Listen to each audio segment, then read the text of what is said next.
अस्सलाम friends, welcome back in Urdu villa. चलिए आइए अब नावल का पार्ट नंबर 2 स्टार्ट करते हैं। नावल अगर अच्छा लगे तो लाइक और शेयर जरूर कीजिएगा। माजी मेराम ने अपनी सादगी और आजिज़ी के साथ साथ अपनी जहानत से पूरी क्लास में नुमाया मुकाम बना लिया। वह दिखने में जितनी खामोश मजाज थी, पढ़ाई में इतनी ही तेज। उसके चलते आज़ाद को अपनी टॉप पोजीशन हाथ में महसूस होने लगी। बज़ाहिर खुद को बेबाक और लापरवाह रखे वो दिल ही दिल में मेराब की जाना मतवज्जो होने लगा। ऐसा नहीं था कि उसकी जिंदगी में लड़कियों की कमी थी। जवान, हैंडसम और मुल्क के नामवर सियासी घराने के चश्मे चुरा को भला कौन सी लड़की इनकार करती। उसके आगे पीछे एक से बढ़कर एक खूबसूरत लड़की मौजूद थी। हत्ता कि शोबिस से ताल्लुक रखने वाली कई खूबसूरत अदाकारों ने भी उससे ताल्लुकात कायम करने चाहे, पर वो इलाका मजबूत साबित हुआ। उसने कभी किसी लड़की को फ्रेंड से बढ़कर अपने करीब नहीं आने दिया। वहीं दूसरी जानब मेराम बचपन से शाशो शौक की दुनिया से दूर रही थी। उसने मोहल्ले की सरकारी स्कूल से एक भले पड़ोसी की सिफारिश पर मैट्रिक टॉप किया। घर से स्कूल और स्कूल से घर, यही उसके दिन भर का मुश्किल होता था। उसे माँ ने किसी से दोस्ती रखने नहीं दिया। उसे बच्चियों के साथ खेलने या बेमतलब बात करने की इजाजत नहीं थी, ना कभी स्कूल की सहेली के घर जाने आने की। और जब वो हसद पर निगाह से माँ से शिकवा करती तो उनकी जानब से एक जवाब मिलता, तुम बाकी बच्चों जैसे नहीं हो। अम्मा का यह जुमला ना जाने वो कितनी मरतबा सुन चुकी थी। वह दिल आजादा होकर कई घंटे बाथरूम के टूटे आईने के सामने खड़ी होकर खुद को देखती रहती कि आज में बाकियों से अलग क्या है। गुर्बत का ये आलम था कि उसे एक ही जोड़ा 3-4 ईदों पर दोहराना पड़ता और बेबसी की ये इंतहा थी कि वो माँ से कभी कुछ मांग भी ना पाती। कॉलेज में भी मेराब की सबसे इस्तेमाल करने की आदत बरकरार रही। वो अनाबिया के अलावा किसी से बेमतलब बात नहीं किया करती थी। वो हर वक्त नकाब में होना, नजरें नीचे रखना, यही वजह थी कि आजाद को इससे बात करने या दोस्ती करने का मौका नहीं मिल रहा था। पर जिनका मिलना किस्मत में लिखा हो वो मिलकर ही रहते हैं। उस दिन मेराब के डॉक्यूमेंट्स में कुछ मसला दरपेश था। मेराम ने नाबिया से मदद की दरखास्त की तो उसने आज़ाद के पास लिया और उसे मामले से रोशनास करवाया। नाबिया के जुबानी सूरत से वाकफ होते आज़ाद की बुरी आंखें मेराब पर जमी रहेगी थी। हजाब से जलती इसकी सियाह आंखों की कशिश ने बहुत देर तक आज़ाद को अपने हसार में लिए रखा। चंद लम्हे बाद वो मेराब के हमरा क्लर्क ऑफिस में मौजूद था। उसने मेज के पार बैठे अधीर उम्र क्लर्क को अपना शनाख्ती कार्ड पेश किया। इसके डॉक्यूमेंट्स मुझसे मुंसलिक कर दो, उसने बारूब अंदाज में अकड़ा कर कहा। और रिश्ता क्या लिखो? उसके लहजे में छुपे तंज पर मेराम ने सर झुकाया, लेकिन आजाद इस कॉन्फिडेंस से उसे देखेगा। उसने एक नजर मेराम को देखा। कजन, सिर्फ एक लफ्ज़ी जवाब में आजाद ने क्लर्क की बोलती बंद कर दी। Thank you. क्लर्क ऑफिस से बाहर आकर मेराम ने आजाद का शुक्रिया अदा किया था। You are welcome. और भी कोई प्रॉब्लम हो तो नाबिया के बजाय डायरेक्ट मेरे पास आ जाना। आजाद ने अपना तासुर पैदा करने मजीद मदद के लिए अपने दिल के दरवाजे वार किए। मेराब के चेहरे पर तबस्सुम बिखर गया। आजाद खो के उसकी मुस्कान देखने से कासी तब उसकी आंखों में आती चमक उसकी खुशी की अक्कासी काट गया था। हो गया काम? नबी ने कॉरिडोर में चलते मेराम को मुखातब किया। जी हो गया, थैंक्स। पर इस बात पर हैरान हूँ, मैंने क्लर्क को समझाने की इतनी कोशिश की पर उसने मेरी एक ना सुनी, लेकिन आजाद ने सिर्फ 2 लफ्ज़ों में बात की और झट से मान गया। मेराम ने हैरानी से आईब्रो उचकाए। Power my dear power. जानती हो आजाद कौन है? तुमने होम मिनिस्टर सुल्तान राजपूत का नाम तो सुना होगा। आजाद इनके छोटे साहबजादे हैं। वो फरिया मुस्कुराई। पता है अम्मा, वो सियासतदान का बेटा है। मुझे तो यकीन नहीं आ रहा कि मेरे कॉलेज में इतना पावरफुल भी कोई है। मेरा पालक की बनी सब्जी का नवाला मुंह में डालते हुए गोया हुई। सियासतदान के नाम पर अम्मा के चेहरे पर गजब के अनासर नुमाया होने लगे। मेरा की नजरें अपने पतल की प्लेट पर थी। वो अम्मा के बदलते तासुरात ना देख पाई। क्या जरूरत थी उसे मदद लेने की? कितनी मरतबा मना किया है कि लड़कों से बात मत करो, इस आदमजात तबके से दूर हो। क्या ये सब करने कॉलेज जाती हो? अम्मा अपना खाना खाना भूल गई थी। अम्मा, मैंने बात नहीं की। वो अनाबिया ने उसकी मदद दिलवाई। मेराम को लगा कि उसकी आवाज खाई में से आ रही हो तो तुम इनकार कर देती। उसने हवा दी और तुम फौरन से चल पड़ी। अम्मा का गुस्सा ओस बरकरार रहा। अम्मा, ये कॉलेज है, यहाँ इतना कर नहीं रहा जाता। यहाँ ग्रुप की सूरत स्टूडेंट प्रोजेक्ट पर काम करते हैं, बिल बांट कर असाइनमेंट बनाते हैं। मैं बिना किसी से बात किए कॉलेज नहीं पढ़ सकती। वो ग्लो गेट अंदाज में अम्मा को समझाने की कोशिश करने लगी। तो कॉलेज छोड़ दो, कोई जरूरत नहीं है आगे बढ़ने की। यही मेरे साथ साथ हाथ बटाओ, सिलाई शुरू कर दो। अम्मा अपना आधा खाना छोड़कर उठ खड़ी हुई थी। मेरा आपकी समझ से बाहर कि अचानक अम्मा को क्या होगा। इसी कश्मकश में सामने पड़े गुजार को देख रही थी जब उसने जालीदार दरवाजे पर दस्तक सुनी। अस्सलाम वालेकुम शीला ताई। मेराम ने इस अधीर उम्र औरत के लिए दरवाजा खोला। वालेकुम सलाम। क्या हुआ है? तेरा चेहरा क्यों उतर आया? उन्होंने अंदर दाल होते हुए उसके पुरस्मुद्दा चेहरे को देखकर सवाल किया। शीला ताई, कहने को तो अम्मा और मेराब की सरप्रस्त और उस कोठे की मालकन थी। शीला ताई ने, मैंने तेरे कहने पर उसको 10वीं के आगे पढ़ने की इजाजत दी। अब उसे ये समझाई अपनी हरकतों से बाज आ, वरना कॉलेज जाना छोड़ दे। अम्मा किचन में बर्तनों को अपने ताप का निशाना बनाते पटक पटक कर दौड़ी थी। हाय, ऐसा क्या कर दिया मेराब ने? ये हीरा इतने गुस्से में क्यों है? थोड़ी बार उंगली रखते हुए हैरानी से मेराब को जन्म देखी। अरे हीरा बेटी, पूरे इतमाद रख। अरे हीरा बेटी पर इतमाद रख। तू बात बारी से झिड़के की, तो इस दुनिया में क्या मुकाबला करने की हिम्मत कैसी होगी? शीला किचन में आई और सरगोशी आवाज में गोया हुई। ताकि मेरा ना सुन सके। यह दुनिया शाम के मान्यता है जो दिखने में रंग बिरंगी, छोड़ने में मुलायम और अंदर से हकीकत में जहर बड़ी हुई है। ताई ने ईरा के कान से थाम कर स्टूल पर बिठाया। तू और मैं इस जहर से आलूदा हो चुके हैं, पर इस जहरीले शाम के मुकाबले खड़े होने तुझे मीरू को शाहीन बनाना है, चूहा नहीं। ताई की आवाज में अफसुदगी दर आई थी। तेरा ये रवैया से चूहा बना रही है। पहले वो इतना डर कर बैठ जाती है, कितने रास्ते बदल बदल कर वापस आती है और तुमसे मजीद कम दिल बना रही है। वह होन करती रह गई। अम्मा खामोशी से उसकी गुफ्तगू सुनती रही। उसकी हिम्मत बढ़ा, इसे जिंदगी की तालीम से लड़ना सिखा, भरोसा रख अपनी बेटी पर।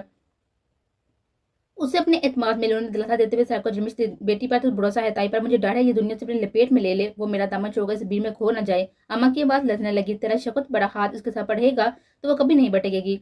शीला ताई मेरी बात मुकम्मल करके रुकी नहीं थी। फिर डांटा माई ने। शब्बो सीढ़ियों पर मेरा आपके पास आकर बैठी। बुरा मत माना, उनको तेरी फिक्र होती है इसलिए तू डांटती है। शब्बो उसके सर पर हाथ पैर से चुप कराने लगी। काश ऐसी साथी मेरी माई ने भी की होती तो मैं आज यहाँ ना फंसी होती। शब्बो ने आप बड़ी, पर सुन, तू पढ़ाई मत छोड़ना, इस अंधेरी नगरी में एक तू ही रोशन सितारा है। वो मेरा आपका हौसला बढ़ाने लगी। ए शब्बो चल आ, टाइम हो गया है, लाइन पर लग जा, गाहक आने वाले होंगे। शीला ताई के बाद सबकी सरबराही बबली ने गेट के पास आकर सर ऊपर उठाते शब्बो को सद्दा लगाए। चल मैं जाती हूँ, तू माई से ज्यादा देर नाराज ना रही हो, पढ़ाई के लिए मना ले उसको। शोभा ने सीढ़ियों से उतरते हुए तजवीज दी। शीला ताई रेड एरियल लाइट में कोठा चलाती थी। लाशौरी के दौरान मेरा कच्ची उम्र में अम्मा से चोरी छुपे गेट के खिड़की के पास खड़ी होकर अंदर चलते मुजरे देखा करती। उसे वहां की लड़की उसके जैसे बनाव शिकार का शौक हुआ था। एक दिन से शीला ताई का सुर लिपस्टिक उठा लगाया और हंसती हुई अम्मा के सामने खड़ी होगी, मगर उसकी हंसी बरकरार न रही। अम्मा ने उसे झपट कर अपने चादर के पल्लू से होंठ साफ करवाए और खूब डांटा। जैसे जैसे उम्र बढ़ती गई और मेरा बलगुवत की सीढ़ी पार कर गई, इसके नैनो नकश और खूबसूरती में वादा तब्दीली जन्म लेने लगी। उसके हुस्न में मजीद नखारा गया। अम्मा शाम 6 बजे के बाद उसे कमरे से बाहर कदम भी रखने ना दिया करती थी कि कहीं किसी के हवस के पुजारी की इस बाली उम्र बच्ची पर नजर न पड़ जाए। शुरू में मेरा अम्मा के साथियों पर चिर जाया करती थी और कोने में बैठकर रोया करती थी। बात शोर होने पर जब उसे रेड लाइट एरिया की हकीकत मालूम हुई और वहां मकीम औरतों की हकीकत से आशना हुई तो दिल में पलती बात से मिलने की ख्वाहिश मिलना मेट हो गई। उसने अम्मा से शिकायतें कम कर दी और जिंदगी से समझौता करने पर आमादा होगी। उसने ठान लिया था कि एक दिन वो अच्छा पढ़ लिख कर सबके खिलाफ आवाज उठाएगी और शब्बो जैसी मजलूम लड़कियों को इस गंदगी की भट्टी में जलने से बचाएगी। मेरा ख्याल है मीटिंग शुरू कर देनी चाहिए। मियाँ बाई पहले आपका मुद्दा सुनते हैं। इश्तियाक साहब ने गंभीर आवाज में गुफ्तगू का आगाज किया। मैंने किसी के काम पर मुदाखलत नहीं की और मेरा मुद्दा पूरा नहीं कर पाया तो मार दिया। एबी को गुस्सा आने लगा। इतनी बेरहमी से मारा है? मेरे अपनों को भी ऐसे जलाया गया था, तब क्यों नहीं पूछा किसी ने? तब क्यों रखा को रहम का दरस नहीं दिया गया? एबी मेज पर हाथ मारते खड़ा हो गया। मियाँ बाई बिबरे शेर की मन उठा उसका कालर दबोच गया। जवाबी अंदाज में एबी ने उसका कालर जकड़ लिया। मियाँ बाई एबी छोड़े दूसरे को, इस मसले को बैठकर हल करते हैं। एबी मियाँ बाई मेरी बात सुनो। इश्तियाक साहब ने कुर्सी से उठकर दोनों को आजाद करवाने लगे। मियाँ बाई ने कॉलर छोड़ने पर पहल की तो एबी अपना हाथ हटाकर वापस बैठ गया। वैसे बात तो एबी की भी दुरुस्त है मियाँ बाई, एबी ने राखा से जाती दुश्मनी निकाली है। आपके गैंग को खराब करने की कोई चाल नहीं चली तो मेरा ख्याल है अदले का बदला पूरा हो गया। राका ने इसकी फैमिली को मारा, उसने राका को, आलम भट्ट को मामला बराबर लगा था। उसकी राय पर जहीर अहमद और इश्तियाक साहब ने भी हामी बढ़ते सर इस बार में हिलाया। मुझे बदला चाहिए। है क्या ये मेरे सामने कल का आया हुआ लोंडा, और मैं इस धंधे में 20 साल से हूँ। इसकी इतनी हिम्मत कि मुझसे पंगा ले। अगर मैंने इसको जाने दिया तो लोगों में मेरी वहशत मान पड़ जाएगी। मियाँ बाई की आंखों में एबी का खून उतर आया था। उसका बस नहीं चल रहा था कि वो अभी से गोली से मार दे। एबी ने तेज नजर से उसको देखा और फिर मोबाइल निकालकर किसी को कॉल मिलाने लगा। सब हैरत भरी नजर से एबी को देखने लगे।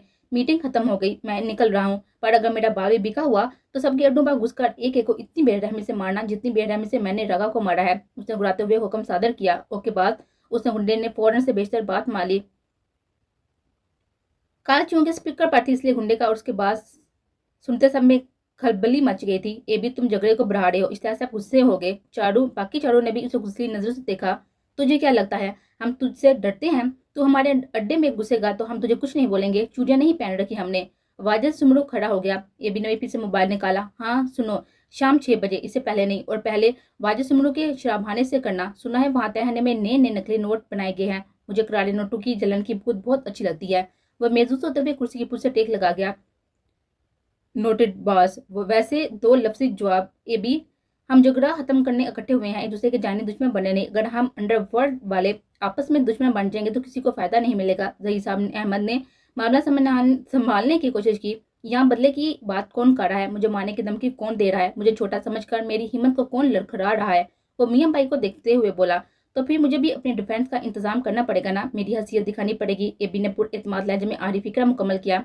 सबकी नजरों में रूह मियाँ सबकी नजरों का रूह मियाँ भाई की जन्म गुम गया। मियाँ भाई बात शीशे की तरह साफ है। रखा इसकी फैमिली का हथियार है। इसने मार्क अपना जाति बदला लिया। आपको यहाँ आपके अड्डू को तो कोई नुकसान नहीं पहुंचाया। मामला रफा दफा करें, इस झगड़े को यहीं खत्म कर दें, वरना एबी के साथ साथ हम सब कभी नाकाबिले काफी नुकसान पहुंचेगा। इश्तियाक साहब ने मियाँ भाई को समझाना चाहा। भाई आपका जो फैसला होगा इसी पर अमल होगा। उसने मियाँ भाई के कंधे पर हाथ रखा।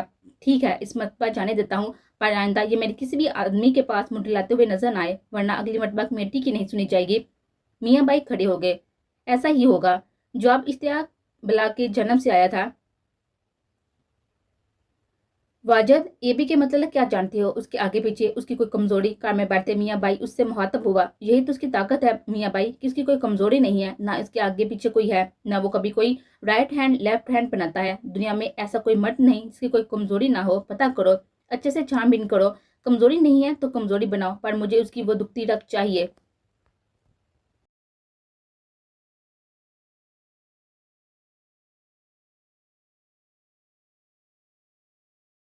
ये भी मियाँ भाई को हल्का मत लेना। तूने उसके राइट हैंड को मार दिया है, लेकिन वो अब भी बहुत ताकतवर है। जानते हो उसके सर पर शेर शाहजाद का हाथ है। आलम भट्ट ने हमदर्दी दिखाई। कुछ दिन इससे दूर हो एबी, और अब भी तुझ पर भड़का हुआ है। यहाँ तो हमने मामला रफा दफा कर दिया, पर बाहर कहीं उसके हाथ चढ़ गया तो हम भी कुछ नहीं कर पाएंगे। इश्तियाक साहब ने तजवीज़ दी तो जहीर साहब ने भी उनकी हमायत की।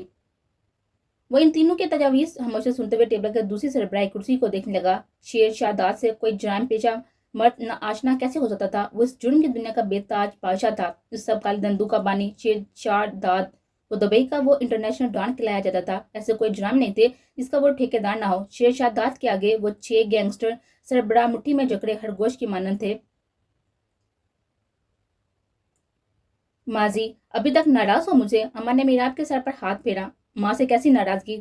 थोड़ा डांट दिया तो क्या हुआ? मैं तो बचपन से डांटती रहती हूँ। चल आजा, खाना खा ले। वो पैसे उसको उठाने लगी। भूख नहीं है। मीराम ने करवट बदली। मीराम, तू मेरी फूल सी बच्ची है। मैं नहीं चाहती कोई तुझे तोड़ कर पैरों तले रोन दे। मेरी मासूम बच्ची, ये सब तुझे इस गंदगी से दूर रखने के लिए करती हूँ। ये बेरहम दुनिया दीमक की तरह खा जाते हैं। अम्मा की आवाज बढ़ रही थी। मीराम उठी और उसके गले लग गई।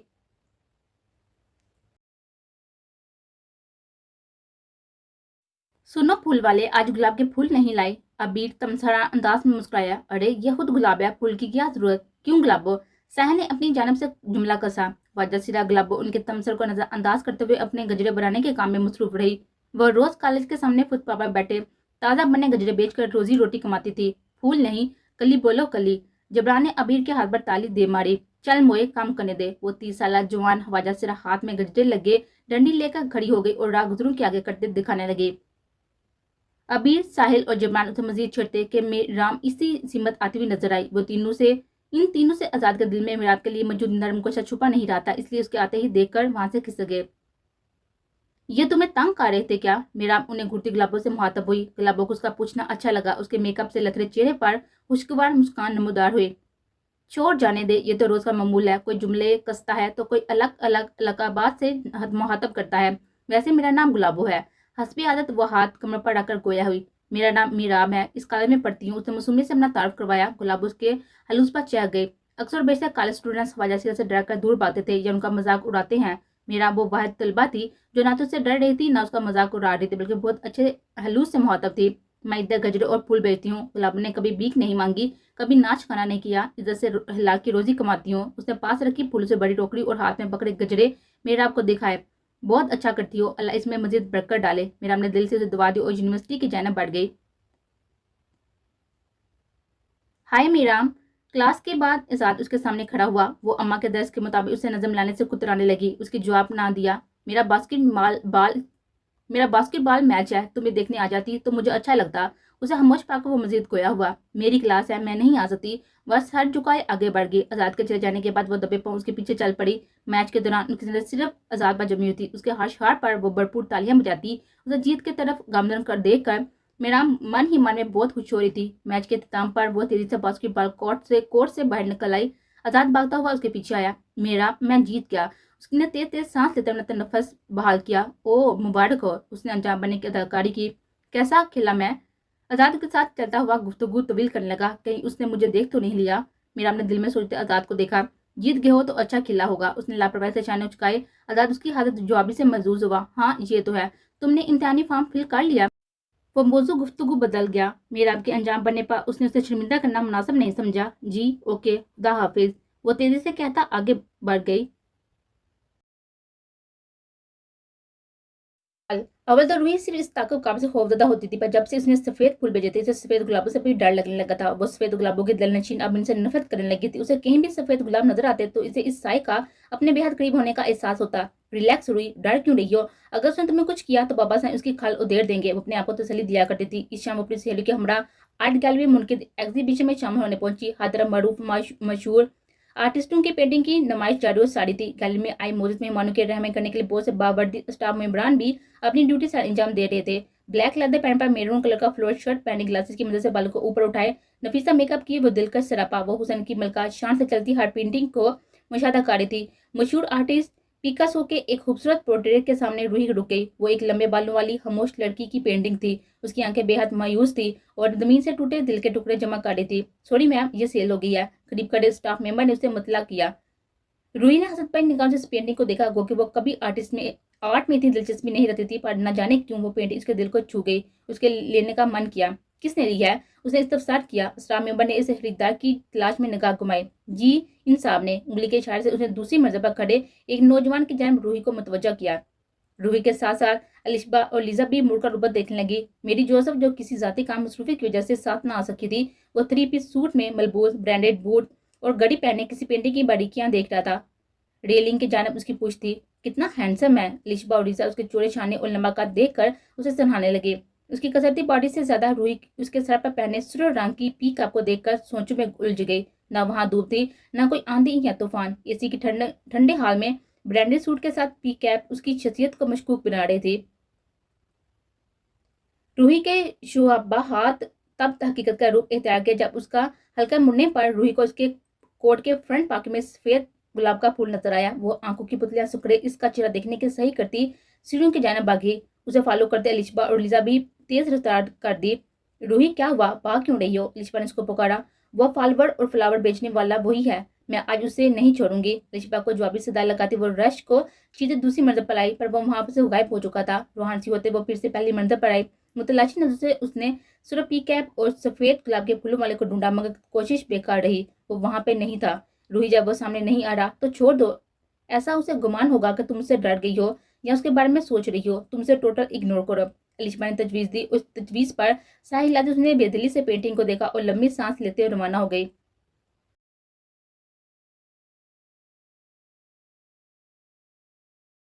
अपने कमरे में दाल हुई तो एक अदद गिफ्ट, छोटा सा सफेद गुलाबों का गुलदस्ता और एक कार्ड पहले से उसके बेड पर मौजूद थे। रूही और लिशबा में इस वाली नजरों का तबादला हुआ। क्योंकि सारी खिड़कियां बंद थी, वो दरवाजा वह खुद ला कर गई थी। फिर ये सब कैसे आ गया? शहजादी साईं, बहुत जल्दी है आपको मुझे देखने की। जल्दबाजी का काम शैतान का होता है, थोड़ा सब्र से काम ले। वही हैंड राइटिंग और हालस उर्दू। रूही का दिल किया वो कार्ड को फाड़कर फेंक दे, लेकिन वो इन कार्ड्स को बतौर सबूत अपने पास जमा कर रही थी। रूही, ये तो वही पेंटिंग है जो तुम्हें पसंद आई थी। लिशबा ने गिफ्ट पैकिंग खोलकर वो पोर्ट्रेट उसकी जानिब बढ़ाया। व्हाट?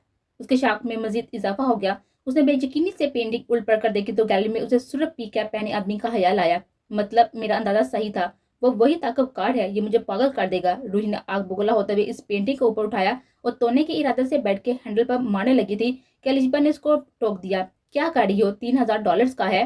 अलिशबा हाथ उठाए चलाई। इस पेंटिंग की कीमत जानकर रूही को वो फ्लावर खतरनाक के साथ साथ पागल भी लगा था। वो बेदम सी बेड किनारे बैठकर कार्ड और फूलों को देखने लगी। अलिशबा ने पेंटिंग उसके हाथों से लेकर नोटिस बोर्ड के पास टांग दी। रूही ने बीगी पलके उठाकर पोर्ट्रेट पर निगाह डाली। जितनी बेबस पेंटिंग की लंबे बालों वाली वो लड़की लग रही थी, इतना ही अपना आप लगा। हाथ की पूछ से रुखसा पर बहस से आंसू साफ किए और तुलू आफ्ताब से पहले उसने बाबा साईं और मामा से बात करने की ठान ली।